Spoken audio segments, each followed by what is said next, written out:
நிழல் வேண்டும் போது மரம் ஒன்று உண்டு, பகை வந்த போது துணை ஒன்று உண்டு, இருள் வந்த போது விளக்கொன்று உண்டு, எதிர்காலம் ஒன்று எல்லோருக்கும் உண்டு. உண்மை என்பது என்றும் உள்ளது, தெய்வத்தின் மொழியாகும்.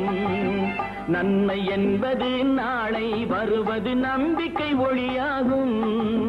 புத்தன், இயேசு, காந்தி பிறந்தது பூமியில் எதற்காக? தோழா, ஏழை நமக்காக.